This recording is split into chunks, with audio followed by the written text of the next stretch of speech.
आइए आज सुनते हैं रवि प्रदोष व्रत की कथा। जब भी त्रयोदशी तिथि में प्रदोष काल का समय प्राप्त होता है, उस दिन प्रदोष व्रत को धारण किया जाता है और जिस दिन भी प्रदोष का व्रत पड़ता है, उस दिन के नाम से उसे जाना जाता है और उस दिन के प्रदोष व्रत का अपना विशेष महत्व होता है।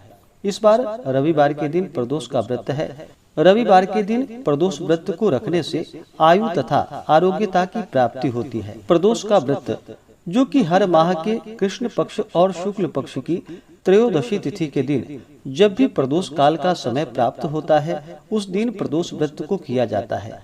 प्रदोष व्रत को रखने से 100 गायों को दान करने के बराबर पुण्य फलों की प्राप्ति होती है। प्रदोष का व्रत कोई भी धारण कर सकता है। इस व्रत के करने से विधवा स्त्रियों को धर्म की प्राप्ति होती है। सुहागन स्त्रियों को सुहाग उनका सदा अटल रहता है। बंदी कारागार से छूट जाता है। जो स्त्री पुरुष जिस कामना को लेकर के इस व्रत को करते हैं, उनकी सभी कामनाएं भगवान देवादिदेव महादेव की कृपा से पूर्ण होती है। सूत जी कहते हैं कि त्रयोदशी व्रत करने वाले को 100 गायों को दान करने का फल प्राप्त होता है। इस व्रत को जो विधि विधान से करते हैं, उनके सभी दुख दूर हो जाते हैं। प्रदोष व्रत करने वाले लोगों को कम से कम 11 त्रयोदशी या पूरे वर्ष की 26 त्रयोदशी व्रत को करना चाहिए। इसके बाद फिर व्रत का उद्यापन करना चाहिए। आप चाहें तो आगे भी व्रत को धारण कर सकते हैं। तो आइए सुनते हैं रवि प्रदोष व्रत की कथा। तो बोलिए प्रेम से भगवान भोलेनाथ की जय, माता पार्वती की जय। तो सबसे पहले भगवान शिव जी का ध्यान करते हैं।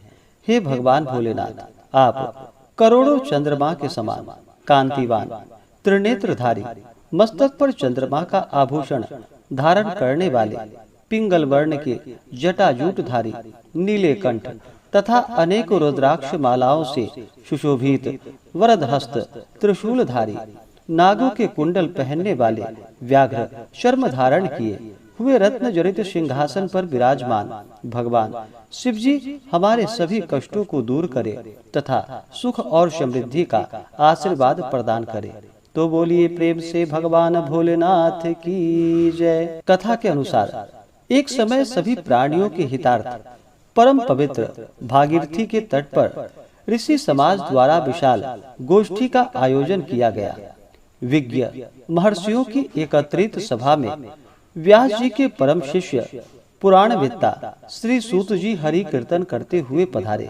सूत जी को देखते ही शौनक आदि 88,000 ऋषि मुनियों ने दंडवत प्रणाम किया। महाज्ञानी सूत जी ने भक्ति भाव से ऋषियों को हृदय से लगाया तथा आशीर्वाद दिया। विद्वान ऋषिगण और सब शिष्य आसनों पर विराजमान हो गए। मुनिगण विनीत भाव से पूछने लगे कि हे परम दयालु, कलिकाल में भगवान शंकर जी की भक्ति किस आराधना द्वारा उपलब्ध होगी, हम लोगों को बताने की कृपा कीजिए। क्योंकि कलयुग के सभी प्राणी पाप कर्म में रत होकर वेद शास्त्रों से विमुख रहेंगे। दीन जन अनेकों संकटों से त्रस्त रहेंगे। हे मुनि श्रेष्ठ, कलिकाल में सत्कर्म की ओर किसी की रुचि नहीं होगी। जब पुण्य क्षीण हो जाएगा तो मनुष्य की बुद्धि असत कर्मों की ओर प्रेरित होगी, जिससे दुर्विचारी पुरुष वंश सहित समाप्त हो जाएंगे। इस अखिल भूमंडल पर जो मनुष्य ज्ञानी होकर ज्ञान की शिक्षा नहीं देता, उस पर परम पिता परमेश्वर कभी प्रसन्न नहीं होते। हे महामुनि, ऐसा कौन सा उत्तम व्रत है जिससे मनोवांछित फलों की प्राप्ति होती है? कृपा करके आप मुझे बतलाइए।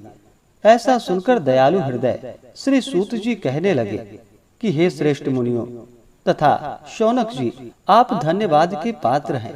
आपके विचार सराहनीय हैं एवं प्रशंसनीय हैं। आप वैष्णवों में अग्रगण्य हैं, क्योंकि आपके हृदय में सदा परहित की भावना रहती है।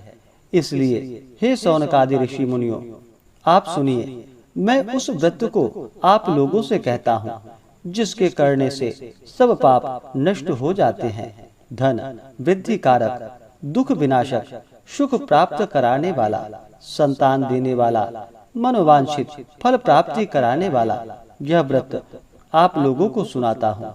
जो किसी समय भगवान शंकर ने सती जी को यह कथा सुनाई थी और उनसे प्राप्त यह परम श्रेष्ठ उपदेश मैंने पूज्य गुरु जी से मैंने सुना था, जिसे आपको समय पाकर शुभ वेला में मैं सुनाता हूँ। श्री सूत जी कहने लगे, आयु वृद्धि स्वास्थ्य लाभ हेतु रवि प्रदोष का व्रत करे। इसकी विधि इस प्रकार है। प्रातः काल स्नान कर निराहार रहकर श्री शिव जी के ध्यान में मग्न हो शिव मंदिर में जाकर भगवान शंकर जी की पूजा करे। पूजा के पश्चात अर्धपुंड त्रिपुंड का तिलक धारण करे, बेलपत्र चढ़ाए, धूप दीप अक्षत से पूजा करे, ऋतु फल चढ़ाए, ओम नमः शिवाय मंत्र का रुद्राक्ष की माला से जप करे, ब्राह्मणों को भोजन करा, सामर्थ्य के अनुसार दक्षिणा दे। तत्पश्चात मौन व्रत धारण करे। व्रती को सत्य भाषण करना आवश्यक है। हवन आहुति भी देनी चाहिए, इससे अभिष्ट फलों की प्राप्ति होती है। व्रती पृथ्वी पर शयन करे, एक बार भोजन करे, इससे सर्व कामना सिद्ध होती है। श्रावण मास में तो इसका विशेष महत्व है।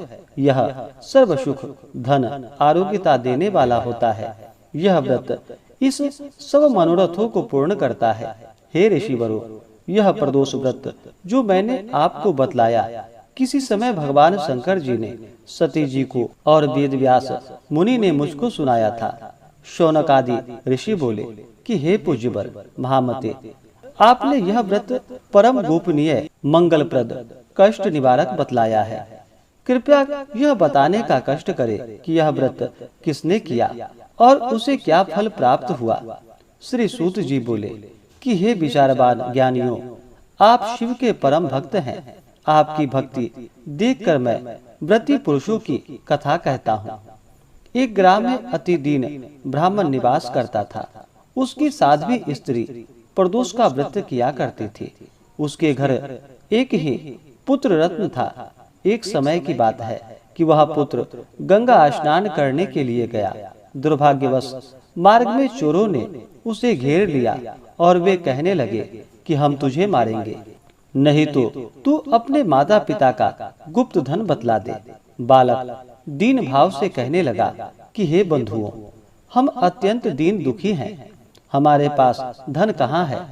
चोर फिर कहने लगे कि तेरे पास पोटली में क्या बंधा है।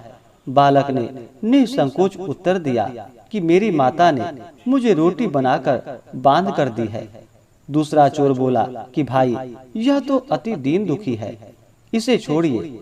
बालक इतनी बात सुनकर वहां से प्रस्थान किया और एक नगर में पहुंचा। नगर के पास एक बरगद का पेड़ था। बालक वहां पर बैठ गया और थककर वृक्ष की छाया में सो गया। उस नगर के सिपाही चोरों की खोज कर रहे थे कि खोज करते करते उस बालक के पास आ गए। सिपाही बालक को भी चोर समझकर राजा के समीप ले गए। फिर राजा ने उसे कारावास की आज्ञा दे दी। उधर बालक की माँ भगवान शंकर जी का प्रदोष व्रत कर रही थी। उसी रात्रि राजा को स्वप्न हुआ कि यह बालक चोर नहीं है, प्रातः छोड़ दो, नहीं तो आपका वैभव राज्य सब शीघ्र ही नष्ट हो जाएगा। रात्रि समाप्त होने पर राजा ने उस बालक से सारा वृतांत पूछा। बालक ने सारा वृतांत कह सुनाया। वृतांत सुन राजा ने सिपाही भेजकर बालक के माता पिता को बुलवा लिया। राजा ने उन्हें जब भयभीत देखा तो कहा कि आप सब भय मत करो, आपका बालक निर्दोष है। हम आपकी दरिद्रता देखकर 5 गांव दान में देते हैं।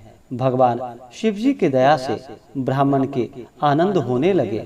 इस प्रकार जो कोई इस व्रत को करता है उसे आनंद की प्राप्ति होती है। तो बोलिए प्रेम से भगवान भोलेनाथ की जय, माता पार्वती की जय।